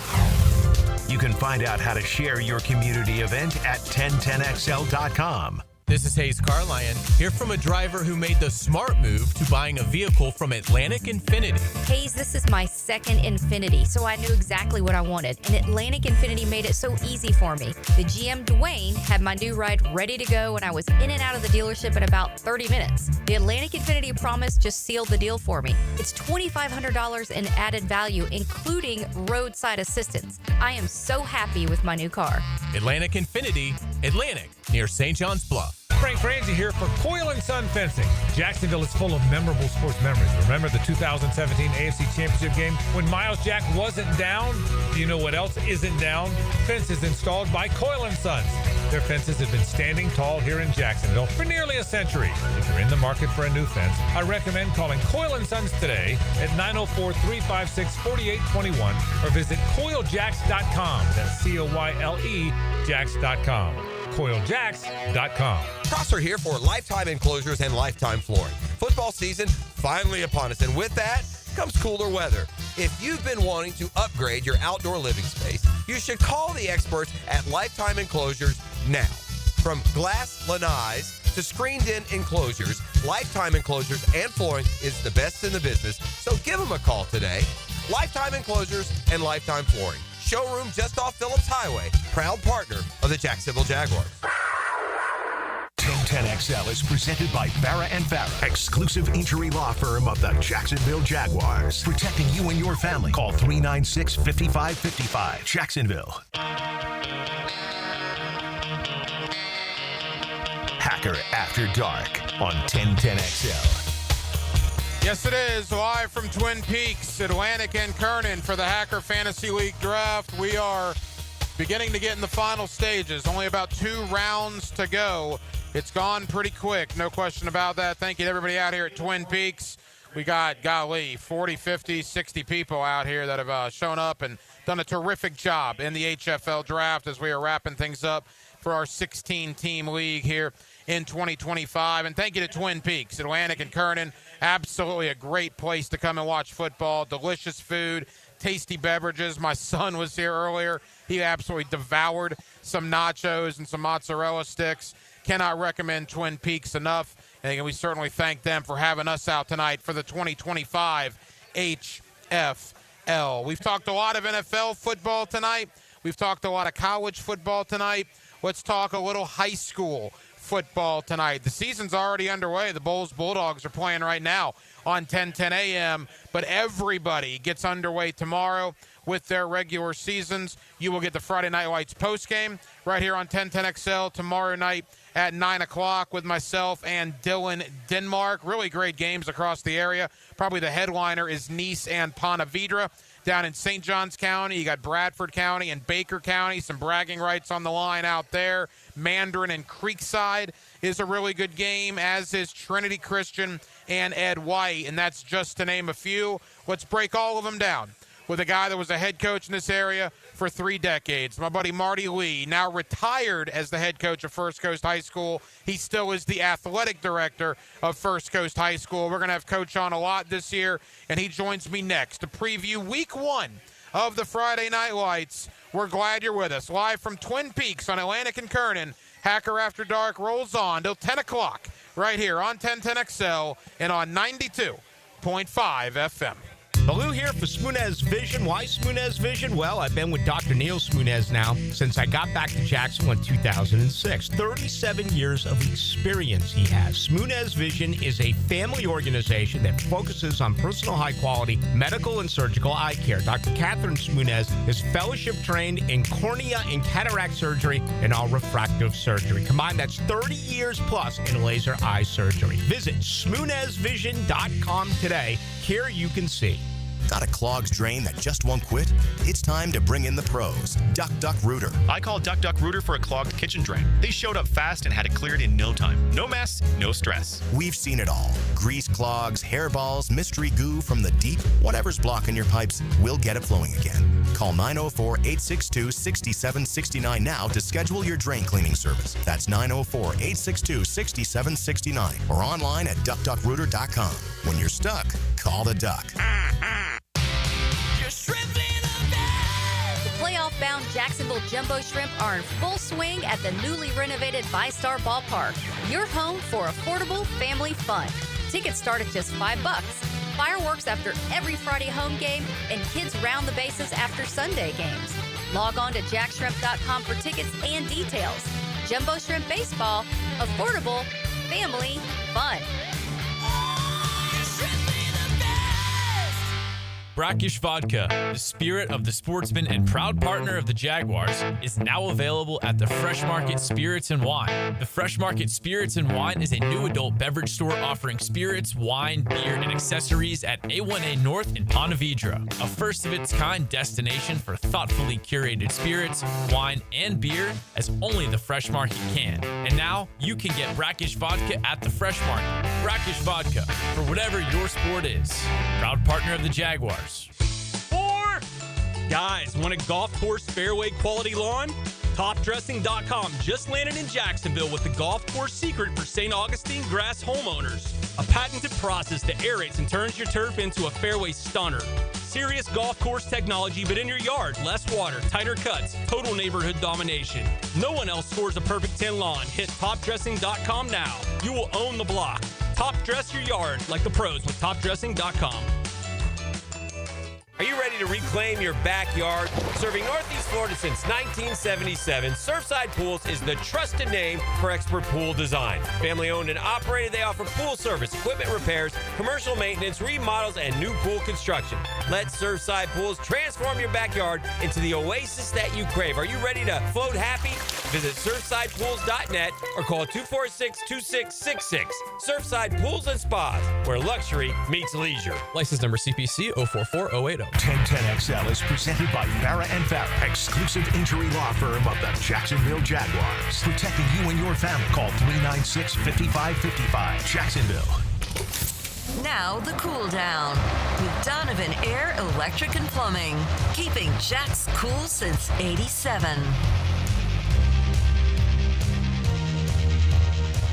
Back here on 1010XL at 92.5 FM in the city of Jacksonville. We are glad you are with us. This Friday night, we will kick off year number 19 of the Friday Night Lights postgame as week one of the FHSAA regular season will be taking place all over Northeast Florida. A man that knows all about the Friday Night Lights here in Jacksonville is my buddy Marty Lee, longtime head coach at First Coast High School. He's retired from the coaching sideline. He is still the athletic director at First Coast, and Coach is always kind enough to join us here on Hacker After Dark. Coach, how we doing? Man, we're doing good, buddy. I cannot believe it's been 19 years. It feels like it was just yesterday. Yeah, you've joined us for many of those 19 years, let me tell you.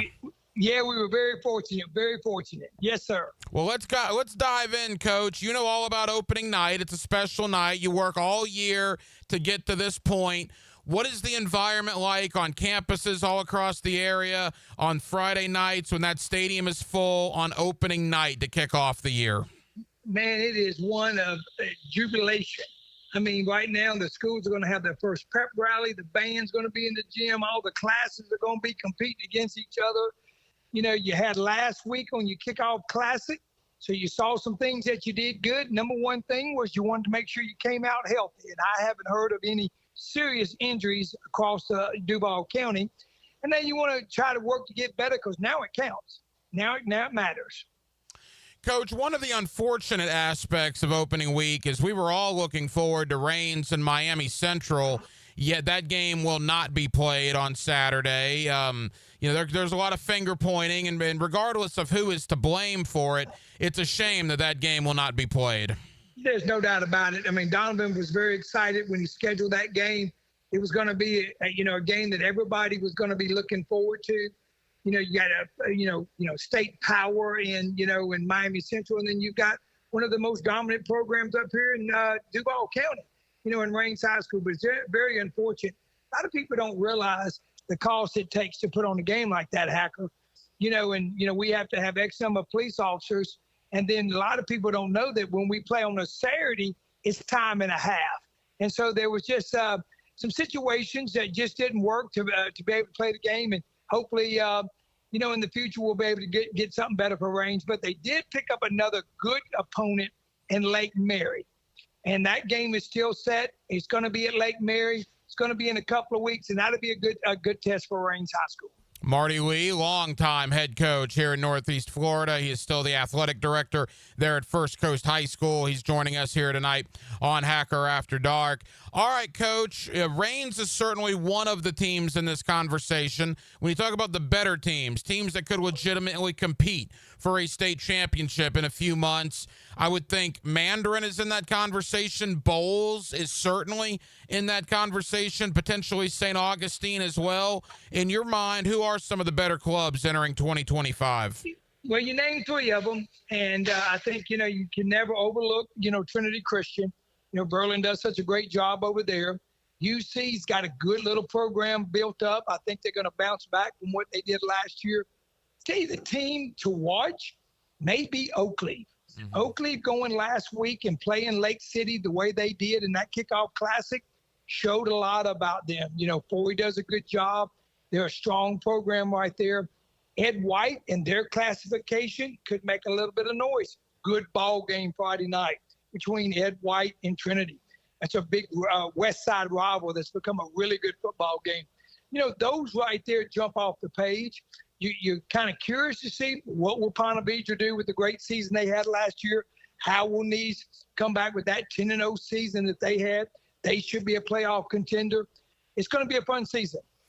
Coach, Duval County, love Duval County football, but St. Johns County is unbelievable. You just mentioned Nice and Ponte Vedra. We talk about St. Augustine. Clearly, we know what Bartram Trail has been. The new kids on the block, Beachside and Tocoi Creek. I mean, the caliber of football in St. Johns County has been spectacular and only appears to be getting better as the years go by. Oh, there's no doubt. Right now, you've got to put the football teams in St. Johns County above Duval. I mean, a lot of people don't like to hear that, but it's the facts. They've got great participation. You go to a Friday night football game in St. Johns County, the place is packed. Great example. Last week, Bowles goes and plays Creekside. You'd have thought it was a playoff game. The atmosphere they had just for a preseason classic. You have a lot of support in the community, a lot of parental support. Right now, I'd have to give the edge to St. Johns County over at Duval. Marty Wee here with us on 1010XL. Quickly, Coach, before we get to the games on Friday night, if you head out to Clay County, you mentioned Oakleaf. I'm very interested in Fleming Island as Tom McPherson gets back as a head coach in the area. Clay High School with a brand new head coach. It's going to be interesting there. When you think of the Clay Blue Devils, you think of a power running attack. Well, they've brought in a staff now that's going to be the exact opposite of that. It's going to be a lot of 4 and 5 wide receiver sets. What is your thought about Clay County as a whole entering the year? In Clay County, like you said, is an up-and-coming county as far as high school programs are concerned. We played Clay last year in football. Like you said, they will run oriented, and now it's going to be a total flip of the script for those guys. Fleming Island, Tom, what a great football coach he's been in this county.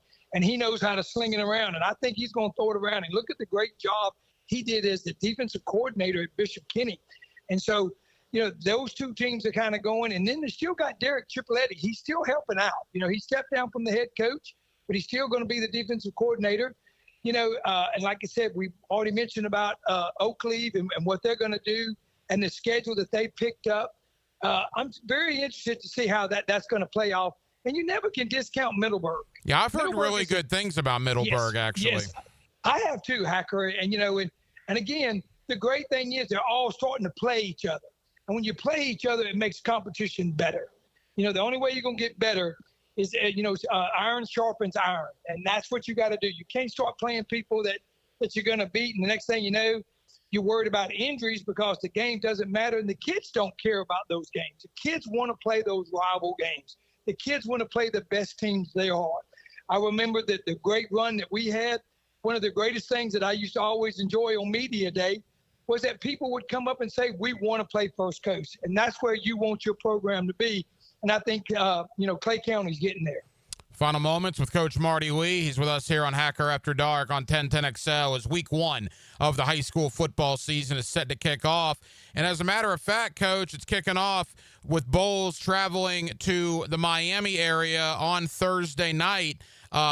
Big game for Bowles right out of the gate. I remember Bowles came in media day. Look, when you got a couple of Ohio State commits, a Miami commit, and a Clemson commit, it was eye-popping when those kids walked in. They have speed, they have size, and there's a lot of expectations for Matt Toplin and the Bowles Bulldogs this year. No doubt about it, and they've got a great staff. The thing about it, if you look at the experience on their coaching staff, Jock, you look at what, one of his assistant head coaches, Josh Hoekstra, what he did at Clay. But this is the great thing about this game. You're going to get valuable experience week 1. You're going to travel down to Miami. You're going to have to go get the buses, the food. I don't know if they're going to spend the night. I remember when Corky Rogers told me one time that he, in all the state championships, I think he spent the night one time and he lost. He told me, he said, we never spent the night. So what you're doing is you're trying to get your team ready because Bowles will be in the playoffs. And Bowles is going to make a run, and this is just great experience. And, again, great competition. That was the bad thing about losing that game with Miami Central. And it's sad to say, but some of the programs up here are not the same caliber as they are in Miami. Coach, let's look around Friday night. Let's begin with a game you talked about earlier, Ed White, Trinity Christian, some bragging rights on the line in that one.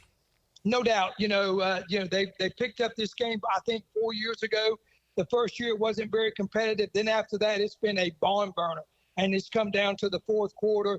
You got LJ doing a really good job at Ed White. And what can I say about Berlin? He's the dean. He's one of the best coaches in the state of Florida.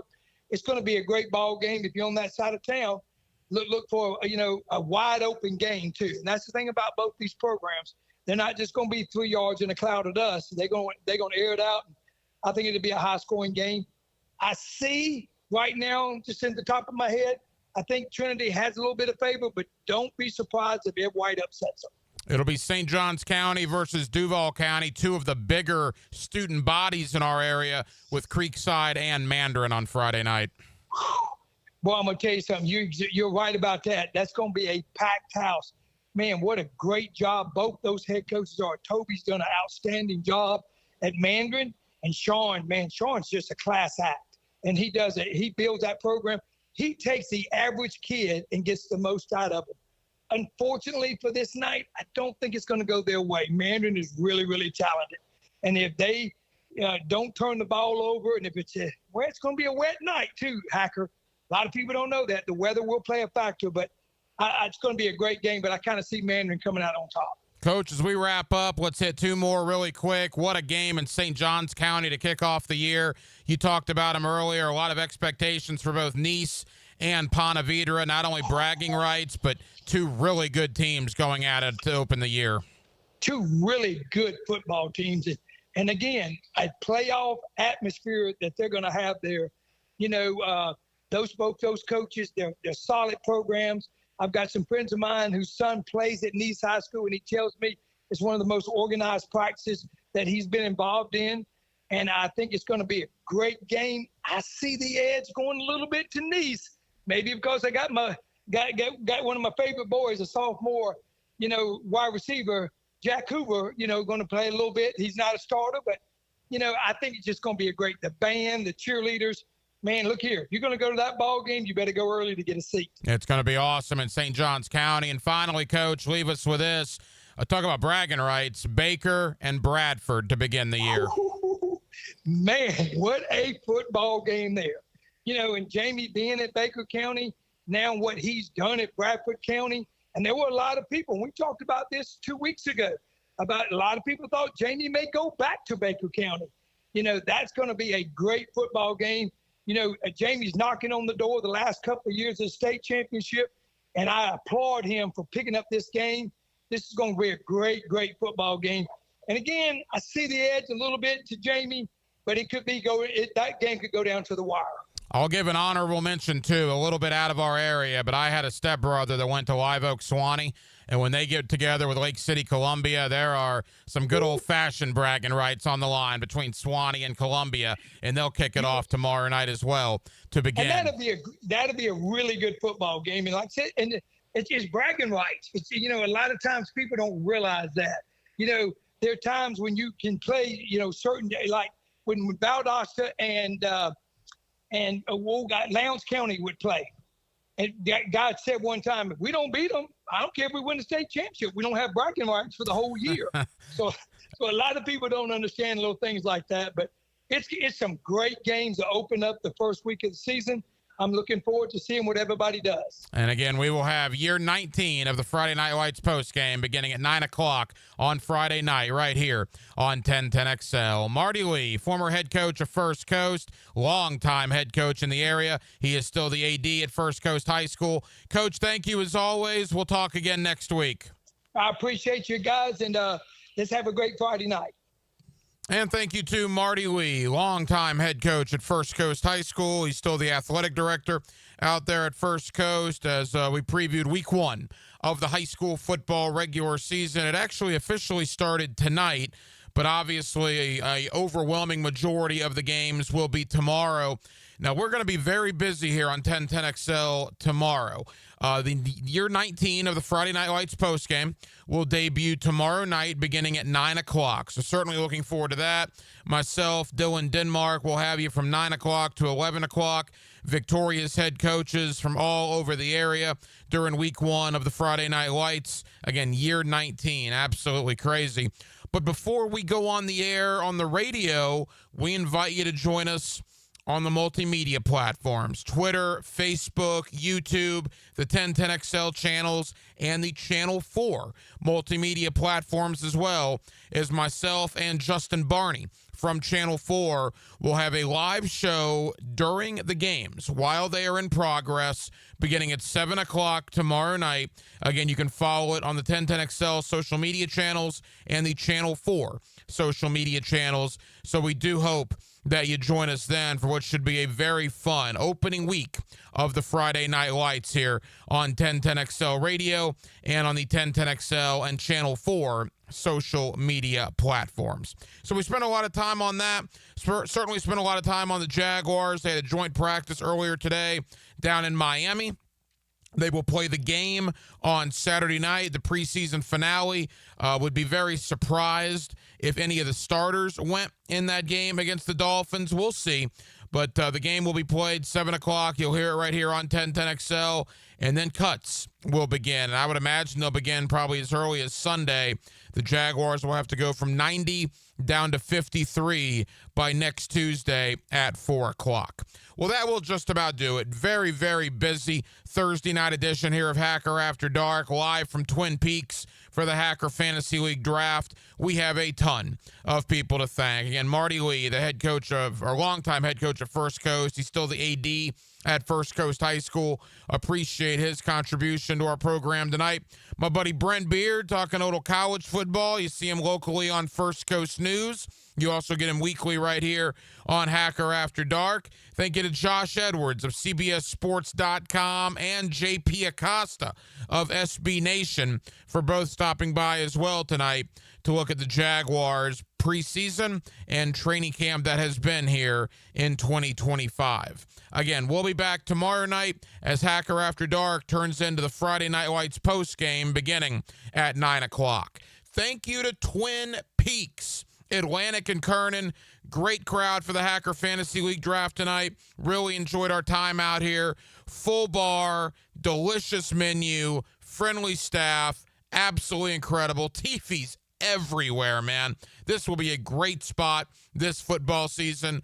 Florida, Florida State, Jaguar games, you name it. Twin Peaks, Atlantic, and Kernan. And we thank them for hosting us tonight for the 2025 Hacker Fantasy League Draft. Dylan Denmark was your producer tonight. Dylan, great job as always. I'm the Hacker Ryan Green. And again, Jacksonville, thank you for spending part of your Thursday evening with us right here on Hacker After Dark on 1010XL and on 92.5 FM. So for all of us here on HAD, have a terrific remainder of your Thursday evening, and we will talk to you tomorrow night under the Friday Night Lights. Until then, good night, Jacksonville. Every summer, there's one Saturday night you